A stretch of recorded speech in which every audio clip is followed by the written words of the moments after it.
మాజీ CM KCR Kaleshwaram commission విచారణకు హాజరు కావాలని నిర్ణయించుకున్నారు. కాళేశ్వరం కమిషన్ విచారణకు నేరుగానా లేకపోతే వర్చువల్ గా హాజరు కావాలన్న దానిపై అయితే ఇంకా సందిగ్ధత నెలకొని ఉంది. జూన్ 5న విచారణకు రావాలని కేసీఆర్ కు కమిషన్ ఇప్పటికే నోటీసులు ఇచ్చింది. కమిషన్ నోటీసులపై కేసీఆర్ న్యాయ నిపుణులతో చర్చించారు.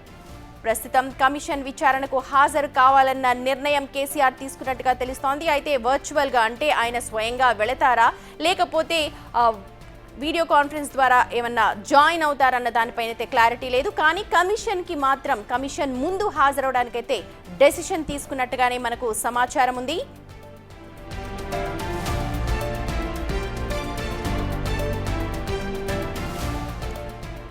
రైట్, మా అసోసియేట్ ఇన్పుట్ ఎడిటర్ నగేష్ ఉన్నారు అప్డేట్స్ అందించడానికి. నగేష్, నిజంగా ఇది ఒక పెద్ద బ్రేకింగ్ అని చెప్పాలి. ఎందుకంటే కమిషన్ కి హాజరు అవ్వరు అని చెప్పి చాలా మంది రూమర్స్ వచ్చాయి. కానీ ఇప్పుడు అవుతారు అని అంటున్నారు. వర్చువల్ గా కావచ్చు, ఎలా అయినా సరే ఇది ఒక బిగ్ మూవ్ అనుకోవచ్చా?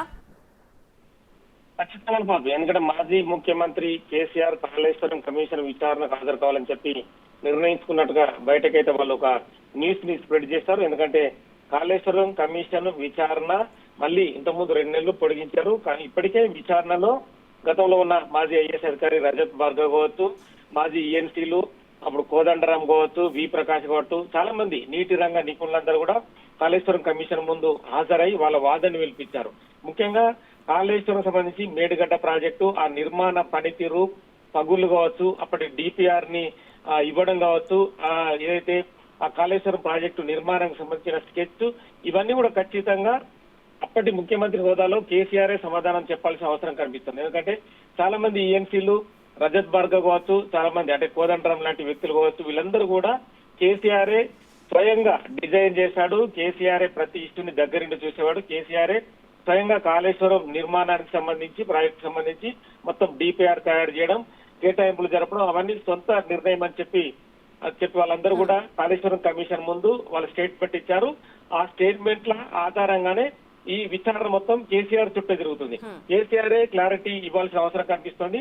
కానీ కేసీఆర్ తాను వర్చువల్ గా అటెండ్ అవుతాడా లేదంటే ఒక అఫిడేవిట్ రూపంలో కమిషన్ కి ఆ రిపోర్ట్ తాను ఏదైతే కాళేశ్వరం సంబంధించిన నిర్మాణానికి సంబంధించిన ఇష్యూస్ ని అఫిడేవిట్ రూపంలో రాసి పంపిస్తాడు ఏంటనేది కూడా క్లారిటీ రావాల్సింది. ఇప్పటికే కాళేశ్వరం కమిషన్ సంబంధించి హరీష్ రావుకి, కేసీఆర్ కి ఆల్రెడీ నోటీసులు జారీ అయ్యాయి. కాబట్టి మరి కేసీఆర్ ఎలా అటెండ్ అవుతాడనేది మళ్ళీ రేపేలుండో కమిషన్ కి తను ఇన్ఫార్మ్ చేసే అవకాశం కనిపిస్తుంది.